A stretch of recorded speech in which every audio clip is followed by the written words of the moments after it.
2 decades ago, China's economy was home to the most intense economic growth ever seen. No economy in history that large had grown that quickly. But today, the IMF expects growth to hover around 4.8% for 2025 and fall further to about 4.2% in 2026. The IMF also warns that without major reforms, China's potential growth could sink to as low as 3% a year by the 2030s, less than a third of what it was experiencing a decade ago, and also probably not enough for it to close the gap on the USA. What's more is that given its geopolitical complications and the threats it's now presenting to global advanced industries, a lot of its biggest export customers are trying their very best to reduce their dependence on Chinese manufacturing with various levels of subtlety. However, at the same time, China's trade surplus has reached its highest level ever, becoming the first economy in history to have net exports of more than $1 trillion in a single year. So, for now, it's not that countries want to buy from China, it's just that as much as they try to fight it, they often don't have another option, which is an opportunity. So, with China's growth slowing and Western restrictions tightening, a major gap is opening in global supply chains for the first time in decades. Countries like Vietnam, Mexico and Indonesia are racing in to fill it, but one has emerged as the frontrunner. For the first time in a generation, India stands at a centre of the world's biggest economic shift. The Indian government set a goal of reaching a $5 trillion economy by 2025, which, now that we're actually at the end of the year, feels a little optimistic. But even without hitting that mark, the progress has been remarkable. India is already the 5th largest economy in the world, and as growth rates slow for other countries in the top 5, the IMF estimates growth of around 6.4% for India in 2025 and 2026. Major companies are already moving in. Apple is assembling iPhones there, LG is building a manufacturing complex that will produce more than 5 million appliances a year, Toyota, Honda and Suzuki are investing billions of dollars to build new cars and factories in India, and almost every multinational is now asking the same question: can India replace China as the world's next manufacturing powerhouse? But to know whether India can really take the lead, we first need to ask, what has caused China's slowdown? Can India avoid the same problems? And finally, is relying on the next cheapest country in line really a viable long-term strategy? Creating content that stands out is getting harder every day, and motion graphics have become one of the most important tools for making videos engaging. But for many creators, motion graphics are too time-consuming and expensive to produce consistently. That's where Agent Opus comes in. Their new AI graphics tool lets creators produce high-quality motion graphics quickly. Now, you might be thinking, AI graphics never look real, they usually feel cheap or generic. But Agent Opus is different. It uses AI to search real media libraries and automatically find footage that matches your script, so the results feel natural and authentic. And if you want more advanced visuals, you can use their second model, which combines real images with AI-generated animations. Click the link in the description to get started with Agent Opus today. For 20 years, the maths was simple. Cheap labour plus open trade in a world hungry for low-cost goods equaled an opportunity to become the world's factory. China perfected that equation, and so entire industries moved east. Cities like Shenzhen and Guangzhou transformed from fishing towns to global megafactories, producing everything from phones to furniture. And for a long time, China looked unstoppable. Between 2000 and 2010, its GDP grew by an average of 10% a year, catapulting China into the world's second largest economy, and over the broader period since the late 1970s, that rise has helped lift more than 800 million people out of extreme poverty. But lately the numbers tell a different story. Growth has slowed to around 5%, which is, to be clear, still very good, especially for an economy this large, but it's still a serious decline from where it was not too long ago because labour, trade and global demand has changed.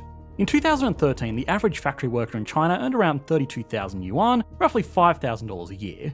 Today, that figure has doubled to around 65,000 yuan, or around $9,000. That's still cheaper than the West, but expensive enough to decrease the advantage that once made outsourcing to China a no-brainer. So, in the last few years, wages rose and living standards improved, which is great for domestic demand, but these changing conditions also priced China out of low-end, low-margin, low-cost manufacturing. Factories that once relied on an endless supply of cheap workers now have to pay more, automate, or move. Add to this the fact that its population is getting older and older, and yes, China is struggling to find workers. In fact, its working-age population peaked around 2015 and has been shrinking ever since. Birth rates have hit some of their lowest levels on record, and China now has around 40 million fewer people aged 15 to 59 than it did in 2010. That means fewer workers entering factories and more retirees drawing familial or governmental assistance. While a labour shortage in what was, until recently, the world's most populous nation used to sound impossible, now it's becoming a reality. Also, as wages rose, China leaned on another engine to keep growth humming, and that was property. Local governments sold land, developers borrowed to build, and families poured their savings into apartments that always seemed to rise in value, and that cycle drove demand for steel, cement, furniture, and home appliances, basically everything made in China. But now that cycle has broken. When developers like Evergrande defaulted on their loans, home sales collapsed, and local governments lost one of their biggest sources of revenue. Entire projects were left unfinished, and the real estate sector, which once made up as much as a quarter of China's GDP, started dragging growth down instead of pulling it up. And it doesn't help that the world itself has changed. Globalization, the system that elevated China's economy in the first place, is now in retreat. The US has placed sweeping restrictions on advanced semiconductors and the equipment used to make them. Europe has introduced new tariffs on Chinese electric vehicles, citing unfair subsidies. Even individual companies that depend on China for imports are looking for backup options, a strategy they now call China Plus One, which means keeping operations in China, but adding a second base somewhere safer, just in case. For example, Apple still makes most of its products in China, but it's now building more of them in India and Vietnam to reduce its dependence on a single country. Advanced semiconductors, industrial processes, and design software are now seen as strategic assets, and China's access to many of them is narrowing. When Washington cut Huawei off from American chips and software, the company lost its smartphone dominance almost overnight. That's a warning sign for every other Chinese manufacturer that depends on foreign components. Automation is also working against China. Robots have become cheaper, faster, and easier to deploy. Tasks that once needed hundreds of workers can now be done by a few machines running around the clock. With the recent hype around AI, the push to invest into advanced automation has also never been stronger. Even if it works out more expensive than Chinese manufacturing, companies are being rewarded in financial markets for simply trying to implement AI. So, proximity to customers and political stability now matter more than sheer headcount, and if they can make the same product anywhere, companies will pick the place with fewer risks, not just lower wages. Put this all together, and the conditions that once guaranteed China's growth have flipped. Don't get me wrong, China still has a massive, innovative economy, but the model that built it has run its course. The cheap labour, export-driven miracle of the 1990s and 2000s simply doesn't have enough steam to keep up double-digit growth. And that's what makes India's moment so interesting, because even if India followed China's playbook exactly, it would be playing by rules for a game that no longer exists. So the question now isn't just whether India can copy China's rise, it's whether it can build a new model for growth in a completely different world. For years, India's strength was services: accounting, software, design, compliance, the kinds of services that kept global companies running. And that allowed India to build a completely different kind of workforce than China's. English-speaking talent, problem-solving at scale, and a private sector used to building around constraints. Now India's trying something it largely skipped the first time around: a serious manufacturing push built on top of that service backbone. At the centre of this push is a set of production-linked incentive programs, or PLIs. They're basically government rewards for companies that don't just set up a factory, but actually make and ship things from India.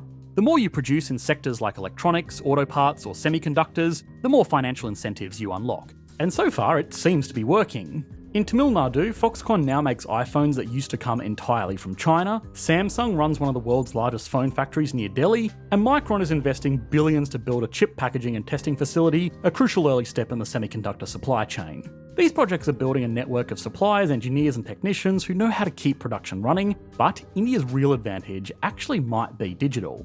Over the past decade, the country quietly built out one of the world's most advanced digital infrastructures. Through systems like Aadhaar, a universal ID, UPI, an instant payment network, and the India Stack, a data sharing platform, India made it easy for citizens and small businesses to operate in the formal economy. That means shop owners can get business loans with verification records, suppliers get paid instantly, and government payments or refunds land directly in bank accounts without middlemen or delays. In short, India has taken a lot of impressive strides to cutting down on the bureaucracy that was once so bad we made an entire video about it.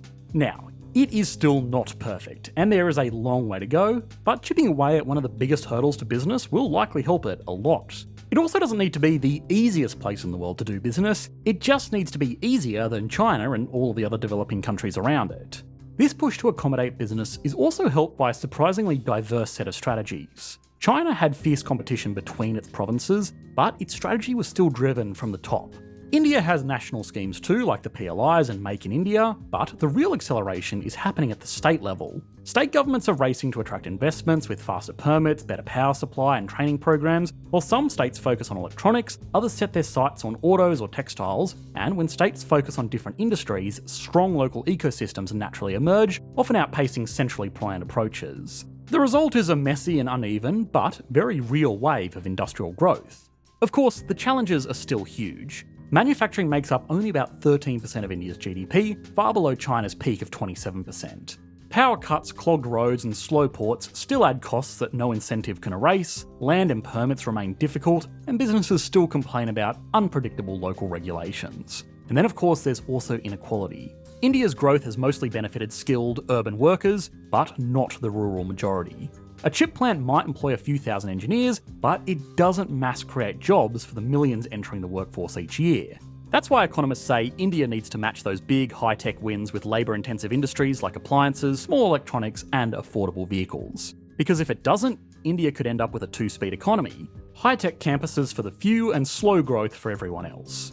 Now, looking broadly at every economy in the world right now, that wouldn't be a unique problem, but it would be one that's a lot more pronounced in a country like India, where tangible human development in a lot of areas still has a long way to go.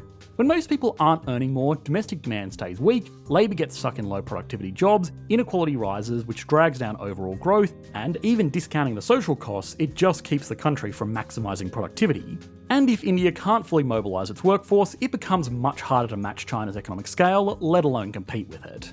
Still, India has one final advantage that many others don't: capability. In modern factories, cheap labour isn't enough. They need technicians who can run automated lines at 3 AM, quality teams with people who can trace every fault in a supply chain, and managers who can pass a global audit without a script. That's where India's service background helps. It has already trained millions of people to manage data, processes, and clients across time zones. So, if India wants to take China's place in the global economy, its moment is now. That open door created by tariffs, geopolitics, and supply chain reshuffling won't stay open forever.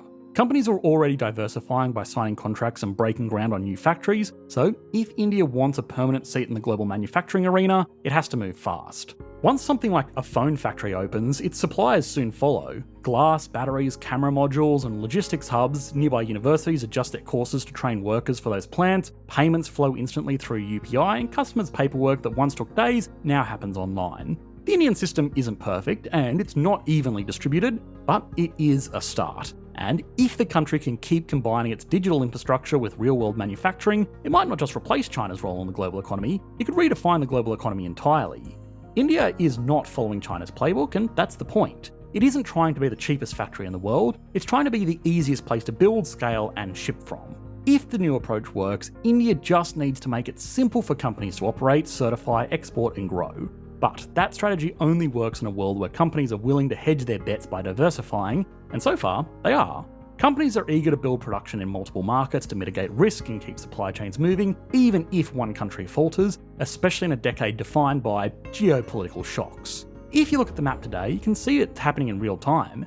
Vietnam, Indonesia, Mexico, and India are all competing to be the next link in the global manufacturing supply chain. Vietnam has been one of the biggest winners so far. When trade tensions escalated between Washington and Beijing, electronics giants like Samsung, Apple, and Intel poured billions into factories near Hanoi and Ho Chi Minh City. Vietnam's exports have more than doubled since 2016, and its shipments to the US now account for around 30% of all Vietnamese exports, making America its largest single destination. Mexico, meanwhile, benefits from geography. Mexican factories can move products across the US border in hours instead of weeks, and in a world where delays can cripple entire industries, that proximity has become a major advantage. That's why Mexico recently overtook China as America's largest trading partner for the first time in 2 decades. But Mexico has its own hurdles. Cartel violence, inconsistent energy policy, and aging infrastructure limit how far nearshoring can go. Then there's Indonesia, which is rich in natural resources and is using them to attract investment in EVs and clean tech. But like Vietnam, it faces challenges in logistics and training. Congested ports, red tape, and shortage of specialised skills make scaling up harder than it looks. That's where India stands out. Unlike its competitors, India's not just offering low wages or proximity, but also scale and relative stability. It has a workforce of over 500 million people, a democracy that, though imperfect, offers familiar systems, and perhaps most importantly, a market large enough to buy what it makes. What makes India so attractive to global companies is a combination of domestic demand and export potential that few others have. Geopolitical turmoil is also letting it play the little finger chaos is a ladder strategy as well. The country isn't tied to the US or China, which means it can trade with both. It's buying cheap oil from Russia, importing chips from Taiwan, buying defense systems from France, and still attracting record US investment in tech and manufacturing. That kind of flexibility is rare, and in a fractured world, it's a major advantage.